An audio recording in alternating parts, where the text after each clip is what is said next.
Hello, everyone. We're working through statistical methods for rates and proportions. Chapter 7, Comparative Studies, Prospective and Retrospective Sampling, Section 7.2, Retrospective Studies. So in this section, we're going to talk about retrospective studies, which can also be called case control studies, where we determine our sample based on the presence or absence of the outcome factor, and then look back in time to see what exposures existed. So in our case of maternal age, we are actually defining our sample to be mothers who had babies who were under 5.51 pounds, finding another group of mothers who had babies who were greater than 5.51 pounds, and then looking back in time and asking them, how old were you when that happened? So we're going into a retrospective study. So we're going to set this up in section 7.2 by looking at the table. Also table 7.2 on page 148. So now we are defining the rows. We had 100 low birth weight babies, and we have a 100 above 5.51 birth weight babies. And then we're going back to find out what was their mother's age. So we define this by the outcome, and that's how we know we have a retrospective design or a case control design. All right, so we're going to use the apply function to get the number of low birth weight babies versus the number of non-low birth weight babies. And we can see that we have 100 in each group. We can then find the probability of A given B and the probability of A given not B, verifying the results in 7.11 and 7.12. We can also get the value of the chi-square test statistic, which is 5.93, verifying equation 7.13 in the text. So we can move on and get the uncorrected chi-square statistic and also the value of the phi coefficient. So we're going to use the same function that we've used in the past. And we get the uncorrected chi-square statistic is 6.7 and the phi coefficient is 0.18. So we can move on to get the estimated odds ratios, and we're going to do this in two different ways. So we're going to also calculate the probability of not A given B and not A given not B. So we'll need those to get our odds ratio, and we're confirming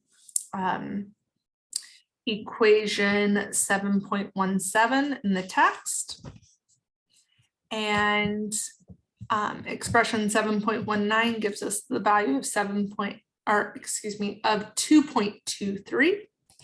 We can also set up the odds ratio by thinking about the probability of B given A and so on. So we're going to just verify that the value is still 2.23. So regardless of which way you think about this, when you calculate the odds ratio, it doesn't matter if you think of it in terms of A given B or B given A, you're going to end up getting the values of the same values of the odds ratio. We can also get the standard error of the odds ratio from our retrospective study. The equation for the standard error is given in 7.20. And so using that information, we can calculate the standard error to be 0.70. And what we can do from here is we can calculate the 95% confidence for the odds ratio for our data. We're going to do this in a similar iterative procedure that we did in section 6.6. So we're going to first set up our data. And then we're going to get the bounds for our confidence interval.